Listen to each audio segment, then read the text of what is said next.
Be right back. I have to get my glasses. All right, you do have to mute yourselves though. So that is something that I will put there. Um, I am hoping that this comes up with me in the picture.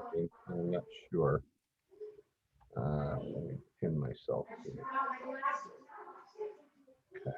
Oh, yes, I did. All right, I'm going to mute Molly. Okay.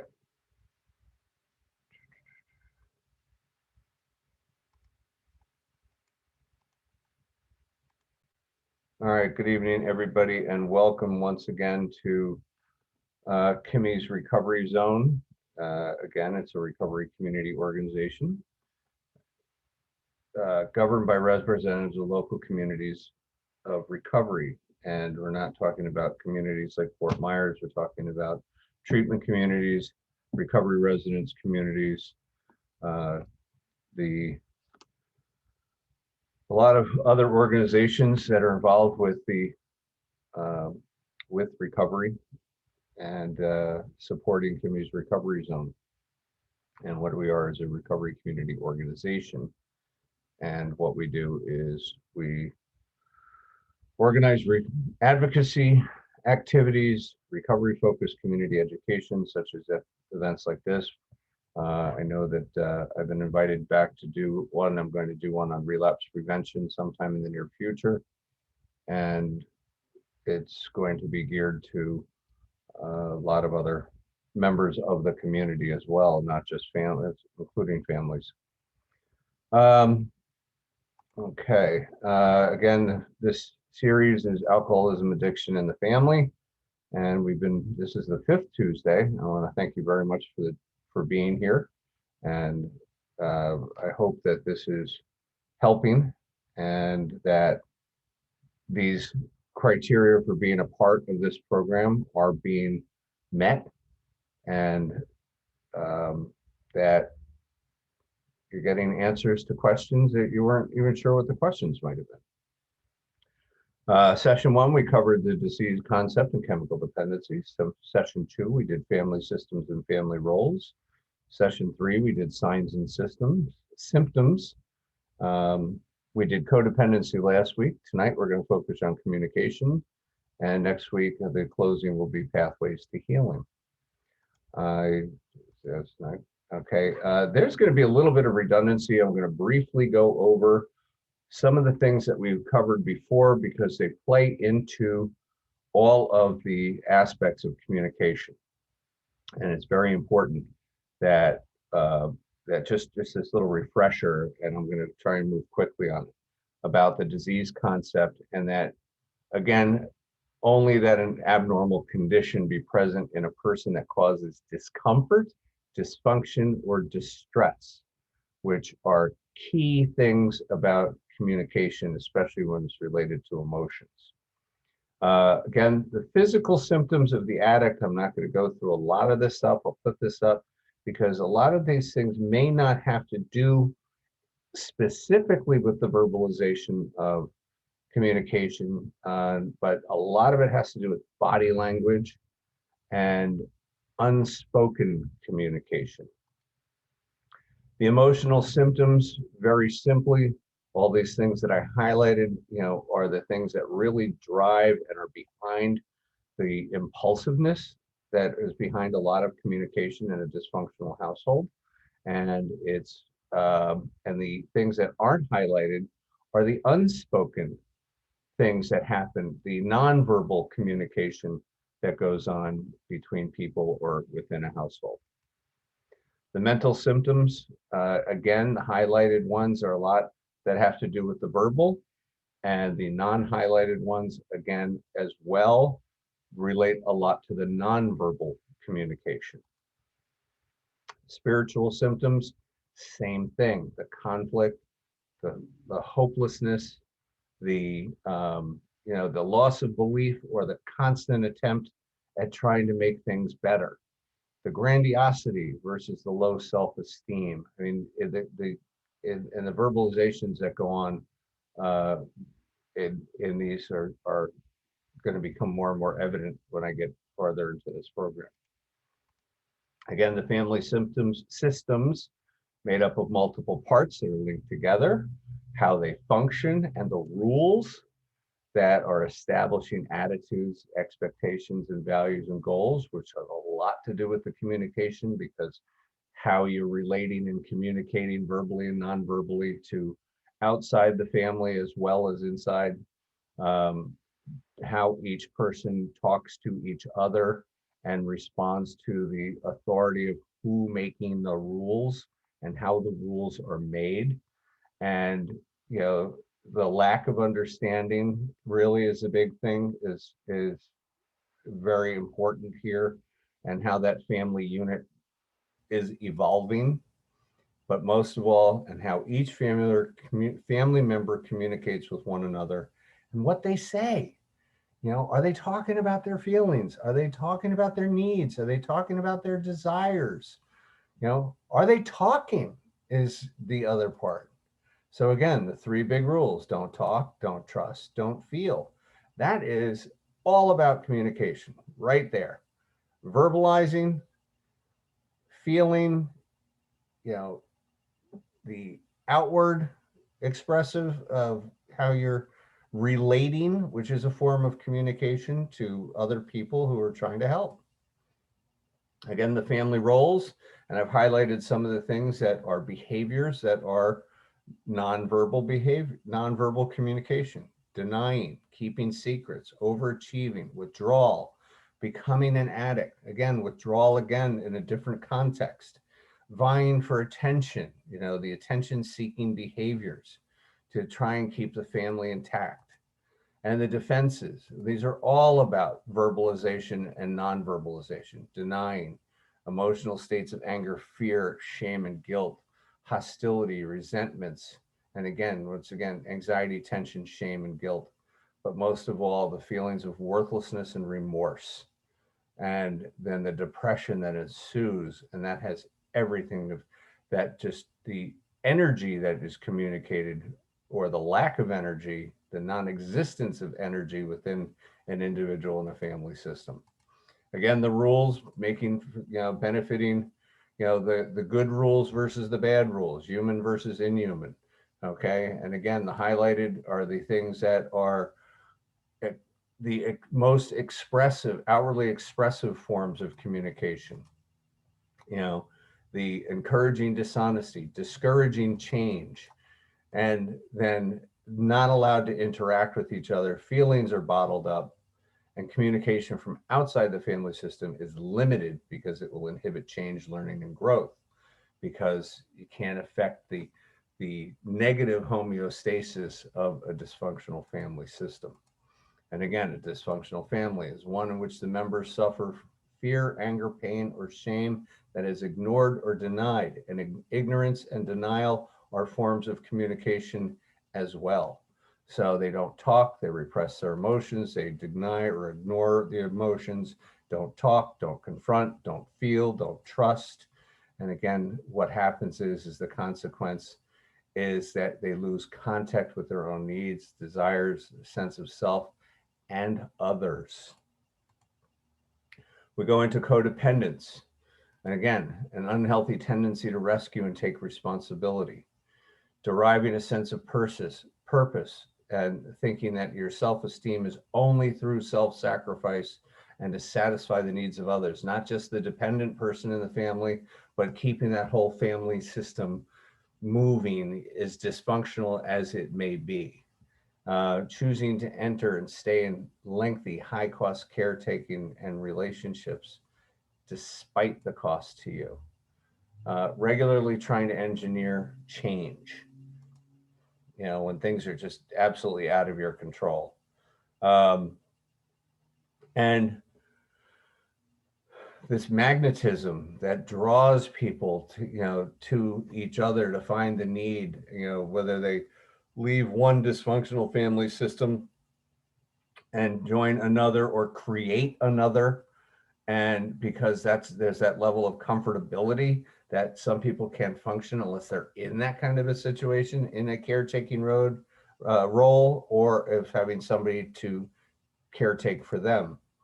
Um, and then just unhealthy helping behaviors such as enabling, but also, when I told you the roles that everybody had, the hero child, I'll take care of that, or the mascot, hey, you want to hear a joke, or the lost child just leaving, and the scapegoat, I'm out of here. Those are all communicated, by behaviors more than anything else. So there's a lot of different forms of speaking types. Here we just see that, just this little blurb of, conversation, communication, chatting, people, discussion, talking, who is, the elements of that. Okay. And Stephen Covey, who's one of my favorite business management authors, I found some great quotes from him. The most important ingredient we put into any relationship is not what we say or do, but what we are. And if our words and our actions come from superficial human relations techniques rather than from our own inner core, others will sense that duplicity in you can see through it. I believe the expression is somebody can see through somebody else's BS. And when that happens, we won't be able to create and sustain the foundation necessary for effective interdependence, of having a collaborative, cooperative relationship with somebody else. And communication is the foundation of all of our relationships, forming the basis of our interactions and feelings about one another. Communication, the definition is communication is the transfer of information from one place to another. And within relationships, it allows you to explain to someone else what you are experiencing and what your needs are. And when communication is good, we feel good about our relationships. I think about the relationships that you have with someone else. When some people say, we have a great relationship, what they often mean is how they feel when they talk, also known as communicate, with one another. They mean, I feel positive towards that person when we interact. I send and I receive positive vibes with them. Positive vibes, not verbal communication. So when they say we have a great relation, how they feel when they are with one another, whether it's verbal or nonverbal. And besides making our relationships easier, there are also relationship boosting benefits to good communication. It shows respect and value of the other person. It leads to better understanding, but the other part is not all communication is about understanding. Some are intended to fight, dismiss, invalidate, undermine, etc. But it should be. There are times when advocating for yourself, or knowing that somebody is leading you down a path where you're standing up for yourself, or if it's a dangerous situation. Invalidation is a very challenging word for me as a social worker, but the other part is sometimes some people have to be told they're wrong, if they are. I always get that. I saw this funny meme that one day that said, all of a sudden that moment in the middle of an argument when you realize you're wrong, and it's, sometimes you have to do that. You have to, sometimes this has to be come from self, that when you find out that you're wrong. But when you're understanding some people, these invalidate, the undermining or dismissing or fighting, are people who may be challenging you or trying to take advantage of you. So using that skill appropriately is important. But good communication also makes us feel comfortable with each other and encourages more healthy and effective. You build on it. Positive communication is progressive. So how do we communicate to each other? Okay. Well, there's social media or the internet. We can engage in conversations, and sometimes if you look at the way that they're sitting, they're obviously trying to discuss something that all of them have an opinion or a thought about. Texting. Oh, this is a big one. texting. Think about texting. Rule number one, I tell the clients, if you are emotional, put down the phone or call them, talk to them. Because think about this for a second. When you're reading a text from somebody else, what are you hearing? Are you hearing their voice? No, you're hearing your voice, interpreting what you want to hear. And it can be, I don't know how many times texts have been misconstrued. Sitting and talking. Now, something interesting about this is look at the body language. How do you think this communication is really going? You know, it could possibly, if these are two young guys, they're probably just sitting chatting and in a comfortable conversation. I would say that because the gentleman on the right has his leg crossed, he's probably engaged in conversation. And the way that the guy sitting on the left, you know, he's like, oh, he's passively listening or attentively listening.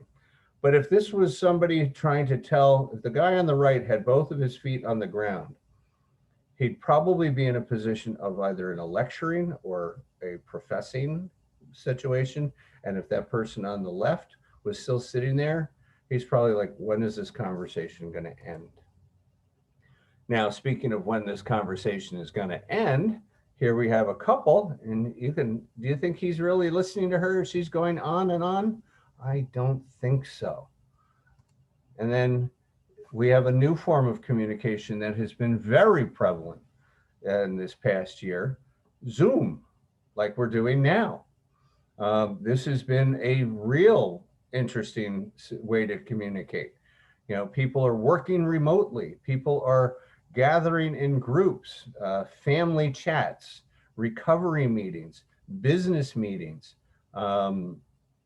You know, this has been, and you know, telehealth. I mean, I use this. This is a remarkable and very challenging thing, and it's also to our advantage.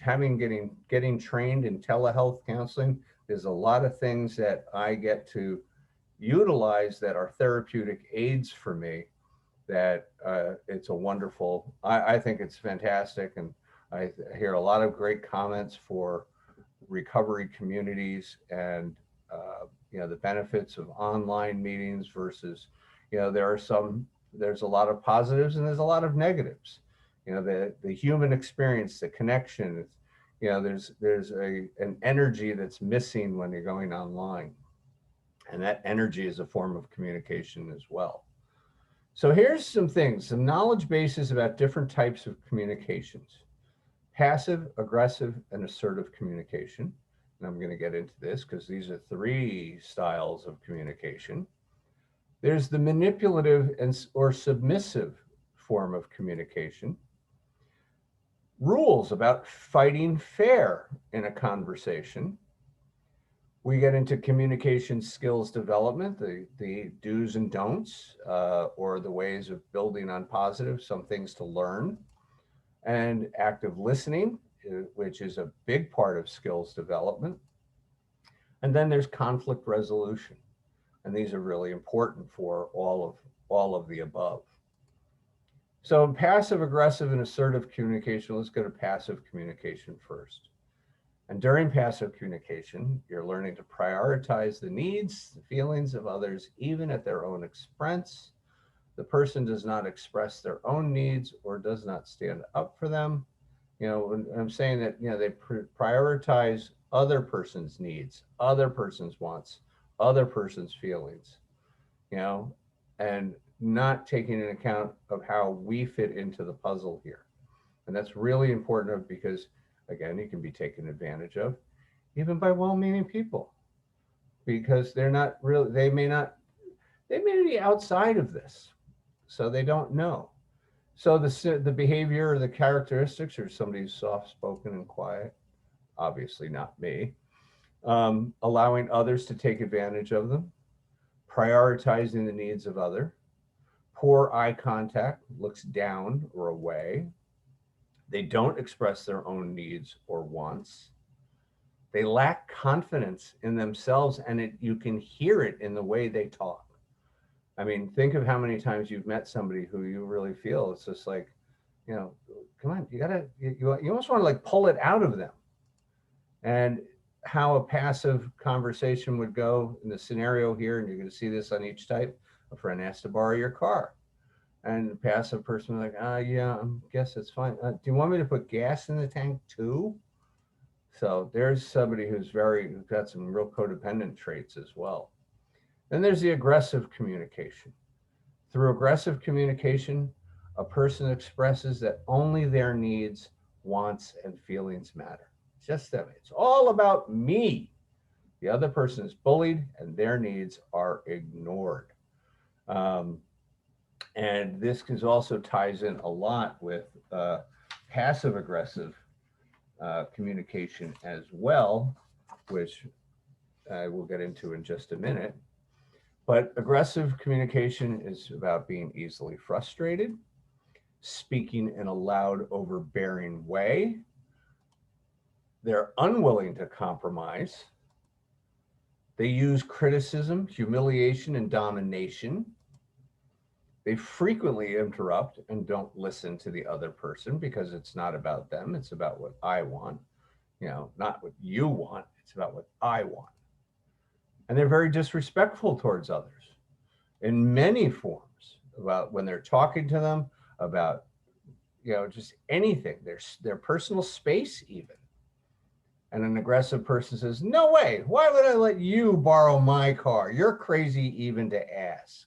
It's a put down. They're humiliating them. They're dominating. They're unwilling to compromise. Everything that's on this list, you can see right here in that example. Assertive. Now, assertive communication emphasizes the importance of both people's needs. This is called, otherwise maybe known as negotiating. The person stands up for their own needs, wants, and feelings, but respects the other person involved that they're communicating with. And it is an intelligent, patient process that takes, it involves a complete give and take. They listen without interrupting. They clearly state their needs and wants. They're willing to compromise. I had a professor said that one of the things about the compromise is that you wind up with two people who didn't get what they wanted. But they stand up for their own rights as well. They speak in a confident tone and body language. They maintain good eye contact. And when they're talking, it says, I need my car that day, but I'll have time to drop you off. So there's okay, I can't, it's inconvenient for me, so I'm standing up for myself, but I have time to drop you off. I have a compromise. You really need to get somewhere. I'll help you get there, but I have to meet my needs as well. So this is a very important part. Now, in the passive aggressive style, that style is people are, they appear passive on the surface, but are actually acting out their anger in an indirect or behind the scenes way. Now, they use an example of prisoners of war often act in passive aggressive ways in order to deal with an overwhelming lack of power. And people who behave in this manner usually feel powerless and resentful. And those characteristics are marked by sarcasm, being devious, being unreliable, Tom, I'm sorry to interrupt, but nothing's showing on the screen. Oh, I know. I didn't put anything up just yet. I'm just putting it up. Oh, I'm sorry. It sounded like you were going through your list. In between stuff. Now, getting into manipulative and submissive. Okay, manipulative is scheming, calculating, and shrewd. The manipulative communicators are skilled at influencing or controlling others to their own advantage. And I apologize for that before. I should have said that I'm not putting something up there intentionally because I wanted to kind of get in there. I didn't want to overwhelm you with too much information.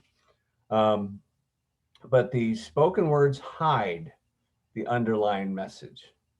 And, this is like, I'm playing you. This is where that thing about getting played really comes into the picture, because they're cunning. They're very controlling. And like I said, this is the manipulative and submissive is a lot of a mixture of this passive regressive type. And they blend these two things together. But they're asking indirectly for their needs to be met. They're making others feel obliged or sorry for them. They use artificial tears. You've heard the expression, I just can't believe this is happening to me. I don't know what I'm going to do. How can I get out of this situation? I don't have enough money. I don't have enough time. I don't have enough. I don't have ... You know, so it's going to be, actually the compromise is what a professor had said to me about when we got into negotiation.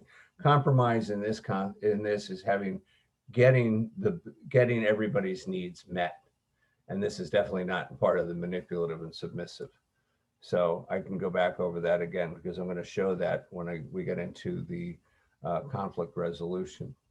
And the submissive, this is a lot like the passive, but they behave as if the other person's needs are more important, but they really take it to another level, that other people have more rights and are more. This is where so many distorted cognitions or stinking thinking, I'm not good enough, I'm not smart enough. And this goes beyond the passive. This is just like, I am, I'm not at the bottom of the barrel. You tilt the barrel over and I'm what's underneath it type thing. They're extremely apologetic. They avoid any kind of confrontation, no matter how minimal it may be. They have complete difficulty in taking responsibility and complete difficulty making any kind of a decision. It's raining out. Oh, should I put on a raincoat? Should I bring an umbrella? I mean, the simplest things, like, again, you want to like reach in and pull these people out. Yielding to others is a constant behavior, always, no matter what it may be. Getting out of the doorway when somebody's 15 feet away, opting out of everything. I'm not, thank you, no, I'm not going to go. They're constantly in a role of victimization. They may not outwardly express it, but that's how they feel, and their behaviors show this, demonstrate this constantly. They're blaming others for events, but not in a way of blaming to avoid rejection or recrimination. It's blaming in a different way that is more about lack of control. They refuse compliments. Nothing. It's, oh, that's, they can't even say thank you. That's nice of you to say. It's just like, they're always like, oh no, not today. It's, they're you say, oh, that's a really nice shirt. Oh, it's just, I just found this in my closet and I put it on. And they have no ability to express their feelings or desires. This is the part everybody likes waiting for, the fair fighting rules. Here we go. And this is an important one, because before you begin, you ask yourself why you feel upset. Are you angry because they left the mustard on the counter? Are you angry because you're doing more than somebody else is doing around the house? And this is just another thing on top of that, So you've got to take time to think about your own feelings before you even start a conversation, much less starting an argument. Discussing one topic at a time. Don't let the fact that they didn't clean up after themselves turn into a list of things that they do wrong, because as you get off topic of what you're talking about, you're leading to confrontation. And there's not gonna, and then it just becomes, you're just pointing out every problem as opposed to the one problem that you wanted to talk about originally. So choose one topic and stick to it. No degrading language. Discuss the issue, not the person.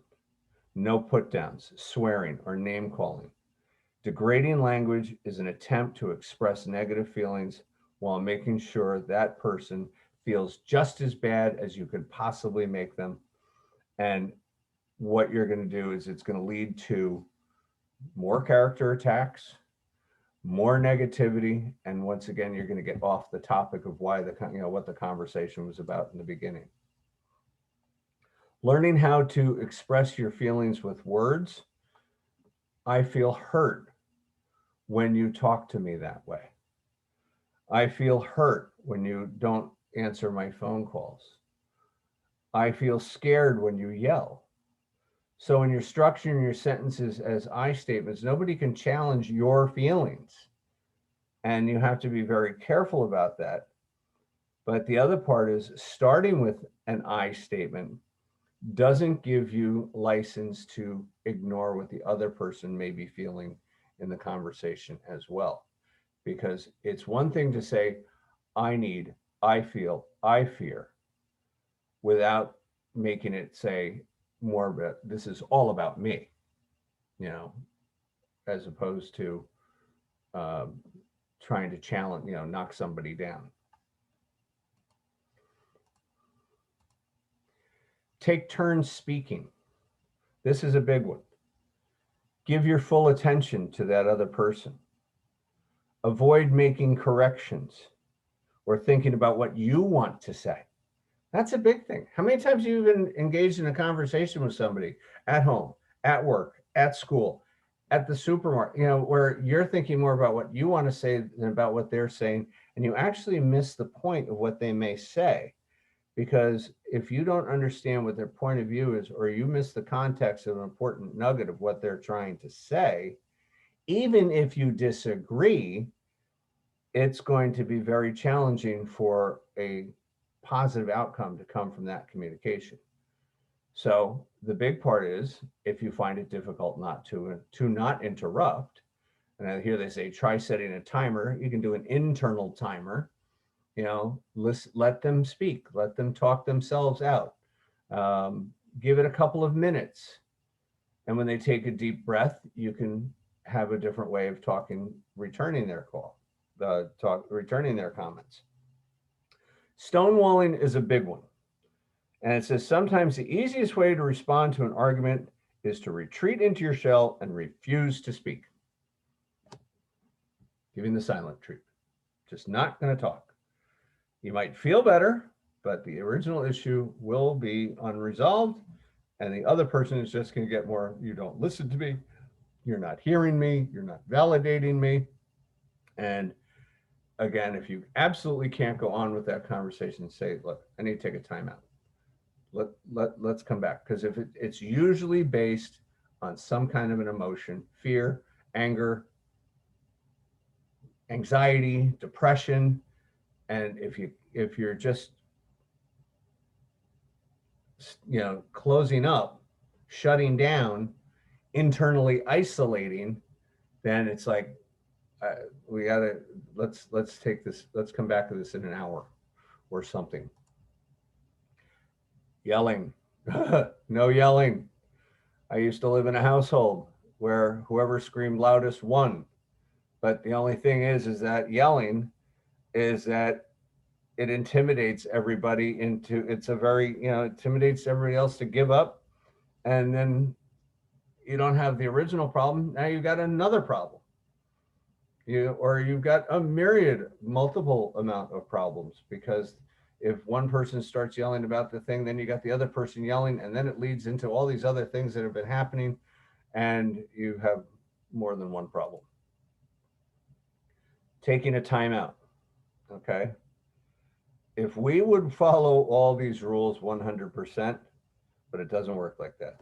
But if you can start feeling it escalating, especially if you're the one, if you can feel yourself escalating, or it's going to take a timeout, agree to come back. Look, I'm not in a good place right now. I'm upset. I'm angry. It's not about you. It's about me, even if it's just, whatever it may be, but agree on a time to come back and discuss the problem after you've cooled down, or both of you have cooled down. And attempt a compromise, attempt to understand. And this is going to, sometimes, there's a great expression. Do you want to be right or do you want to be happy? And, I remember seeing this sign. How important is it? What is it going to matter in a day? What is it going to matter in a week? How is this going to affect your life in a month? Most times there's stuff that really, what's the expression? Don't sweat the small stuff because it's all small stuff. There's always a way to come to a compromise. There's always a way to understand someone else. And, but it may not be right at that moment either. One of my favorite expressions is, does it need to be said? Does it need to be said now? And does it need to be said by me? So those are things as we go into how do we develop better communication skills. That's a good start thinking about these little nuggets and slogans.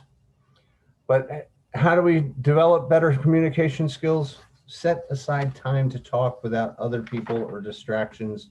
Get away from the phones, get away from computers, get away from television. Get to a nice quiet spot where, no dogs or pets, nothing's going to, disrupt your train of thought or theirs. Because somebody may be really intensely into something and all of a sudden you turn away and they're like, I mean, how many times does that happen? You're not listening to me. You don't care. Why do we bother? You do this all the time, and then it just escalates and goes off in a different direction. Think carefully about what you want to say. It's always best to, if you think about what you want to say before you say it, you can remove a lot of the emotion that may be behind some of the things that you're feeling. Because most things, what is it? A bird can return, but a word's gone forever, or something like that. Be clear about what you want to communicate. Well, it's like, well, I don't know, they said, or I'm not really positive how that works.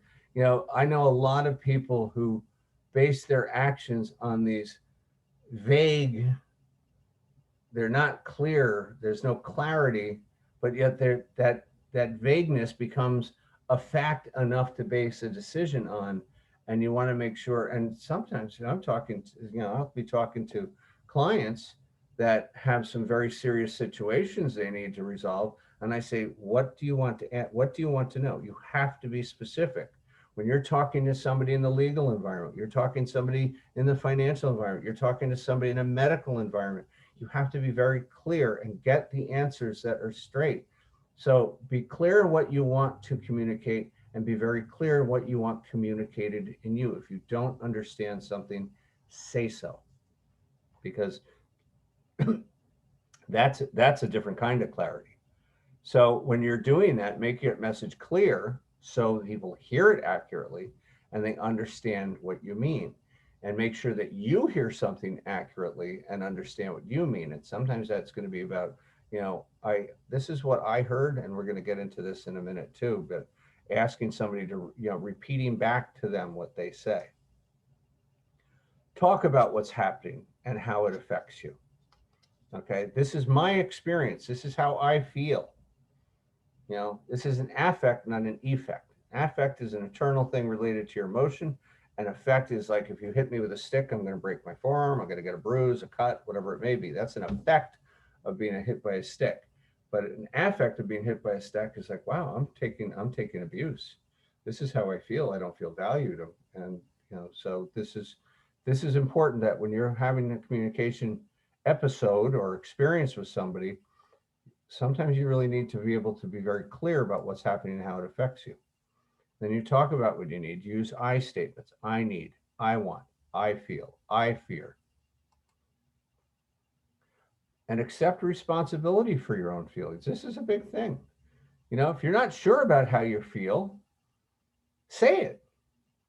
That's, I just know that I'm not feeling right. I can't verbalize it, but you can say, I just have a bad feeling about this. I can't express it, but you're allowed to be responsible for, you have to be responsible for that. You know, if you're not expressing your feelings to somebody else about how things are going on with you, it's going to be very challenging for any kind of a resolution to be made between you and whoever you're communicating with. Listening is very important, as we did the active listening. We're going to be talking about that in a second. You know, put down your own thoughts for a second. Try to understand what they're saying, what they're feeling, what they need, what they want. Empathy. Share positive stuff. It's not always about negative things. You know, I really like the way you handle doing things, you know, and learning how to ask for help as well, you know, without using the word help or any form of it that may be found in a thesaurus. You know, what do you think about this? You know, I've never experienced this before. Have you? You know, there's different ways of asking for help without actually asking for help, and say, you know, I know that you're really good at this. Have you ever done this before? Because now I'm in this situation. One of the biggest things that anybody can say to each other is, I know how you feel. And they have that empathy and say, you know what, I value you. I appreciate you. You know, I think that's a really powerful statement. I appreciate you. Meaning that that statement in itself says that you do more for me. I'm getting more from you than I may be giving. But the thing is, though, I respect you. I value you. I like having, you know, I accept you. It's, you know, there's so many positive things with that. Very much be aware of your tone of voice. When I put up those quotes in the very beginning, I like to read those so that you can hear the tonality of the words and the expressions, because the tone gives meaning and power behind the words that you use. Volume does a lot too. So we have to be very mindful about how we express ourselves. And sometimes when you're talking really quiet to somebody and you're drawing them in, that can almost have as much power as being very loud and speaking at a normal tone of voice. You know, because then you're like, uh-oh. When my relatives used to call me by my first, middle, last, and sometimes they'd even throw my confirmation name in, I knew I better be paying attention to what they had to say. But negotiate and remember that you don't have to be right all the time. If the issue you're having is not that important, let it go. Or agree to disagree. Again, you know, negotiate, you know. My kids, when they were little, I used to say, you know, I've only got a certain amount of yeses in me. So you got to ask yourself, is this something I really want? Because I may want something later on and I don't have enough yeses left in me. So it was pretty funny. It got kids to think, and you'd be like, you know, do I really need that? So active listening. This is a great lesson for all of us. Treating listening as an active process rather than a passive one. This means participating in conversation rather than acting as an audience. Show your listening, encourage sharing, and strive to understand the speaker, and this is how you do it. Put away the distractions. Use verbal and nonverbal communication. And so what you're doing, you know, if you're watching TV, using your phone, doing other things while listening, sends a message that the speaker's words are not important. And putting away those distractions allows you to focus on the conversation, on the speaker, and help the speaker feel heard. So body language and short verbal cues that match the speaker's affect, again, responding excitedly if the speaker is excited. You know, these things show interest and empathy. So some of the verbal things are like, uh-huh, that's interesting. That makes sense. I understand. Now listen to the tonality of my voice. Rather go, that's interesting. That makes sense. I understand. Okay. That's interesting.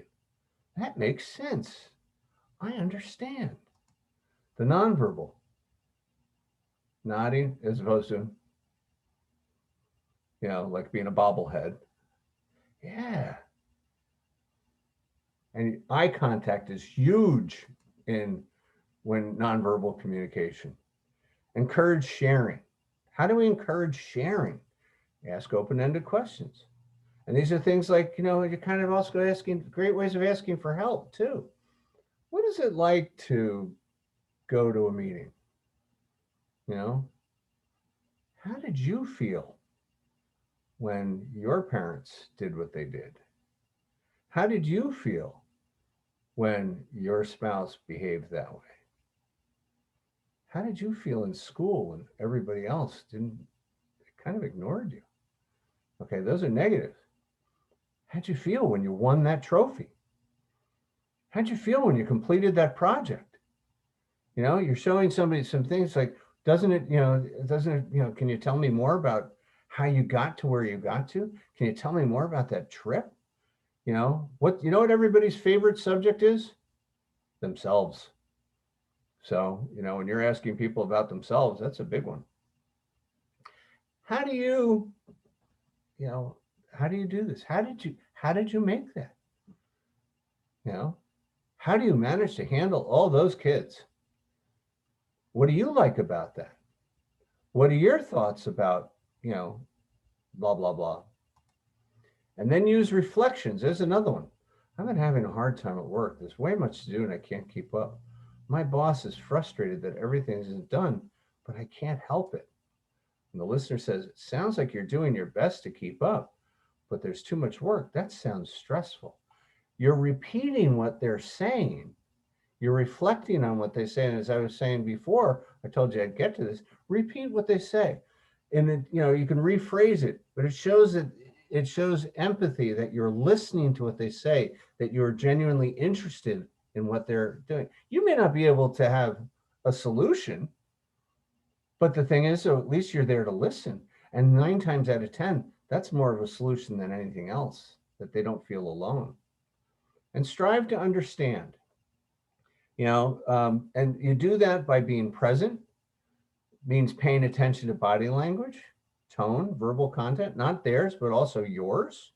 Focus your intention on listening instead of other mental distractions, such as you want to say next, or other things that may be going on in the room. Try to maintain eye contact.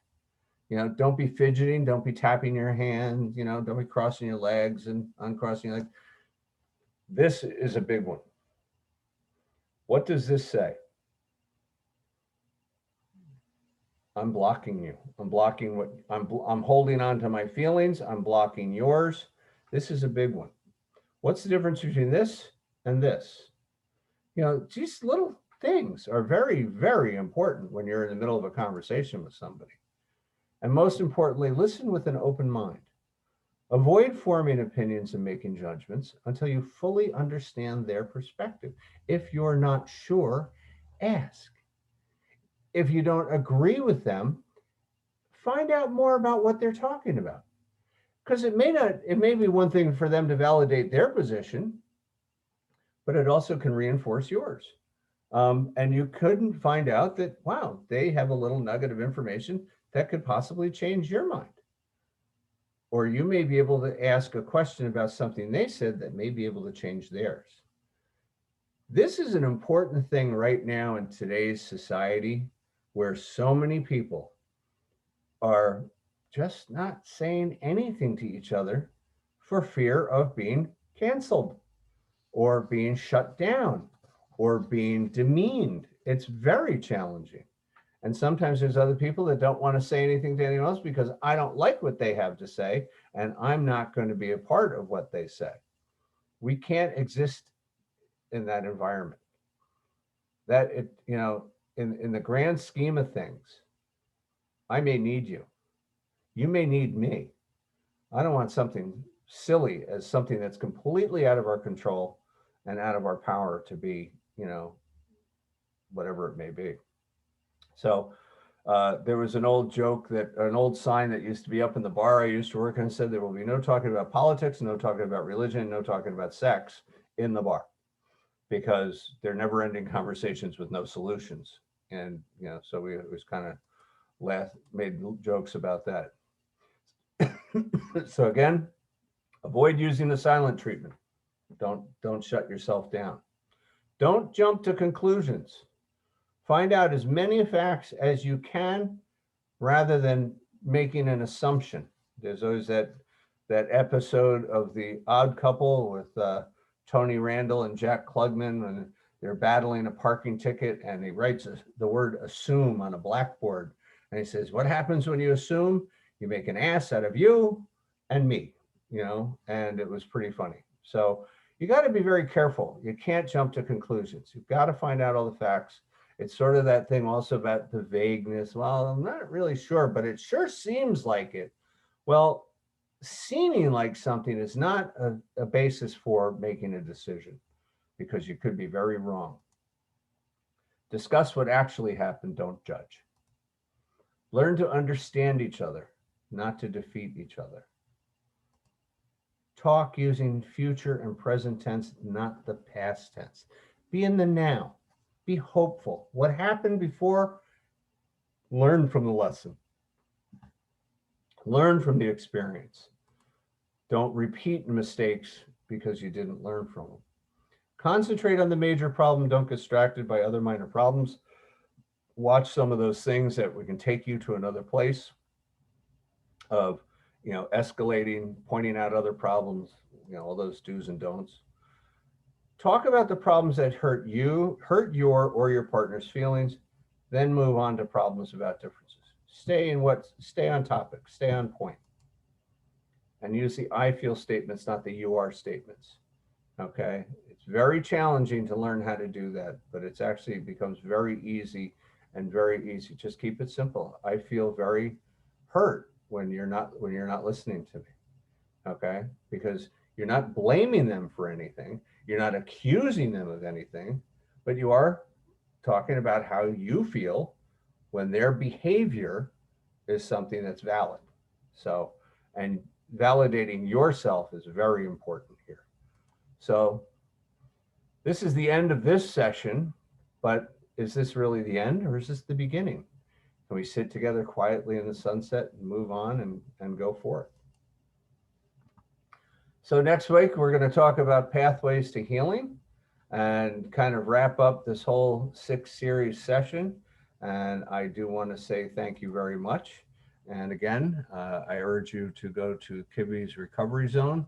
We do rely on fundraising, and I am not being compensated. I'm doing this voluntarily, and this is not a conflict of interest. And I'm very privileged and honored to be able to bring this to you. And I just want to say thank you again. And again, this will be up. This session will be up on the website sometime tomorrow. And I hope that that you will be here next week. So thank you very much.